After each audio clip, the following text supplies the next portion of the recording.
Amavisca centra per l'esquerra i Raúl remata al fons de la porteria.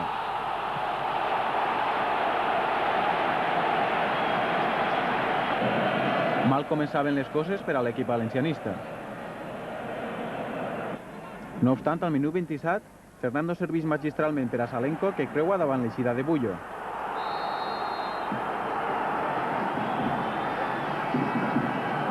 Un a un i esperances per a l'equip de Carlos Alberto Parreira.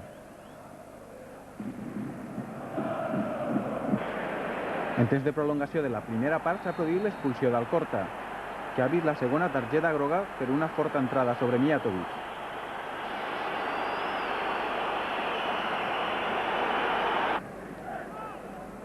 La segona part ha començat molt bé per al València. Al minut 11, Salenko ha fet l'1-2 en acció individual.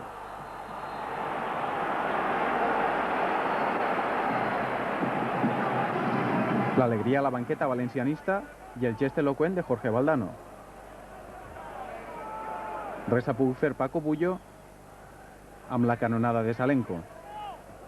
I possibilitat per a fer l'1-3, però Poyatos de cap ha rematat fora. Novament Antonio Poyatos tindrà opció de marcar, però acaba fent-se un embolic.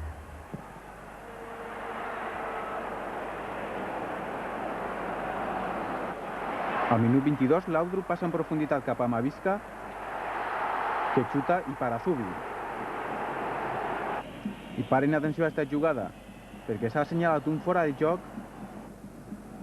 d'Antonio Poyatos que no ha existit. Luis Enrique ha tractat d'enganyar l'àrbitre llançant-se a la piscina, quan es pot veure com Ferran Ginés trau el baló. El València, molt ben ubicat sobre el terreny de joc, s'ha dedicat a jugar la pilota, i fins i tot amb taconades com la que hem vist de Fernando. L'Asa ha simulat una agressió de Carlos Arroyo, que no ha sigut més que una topada fortuïta.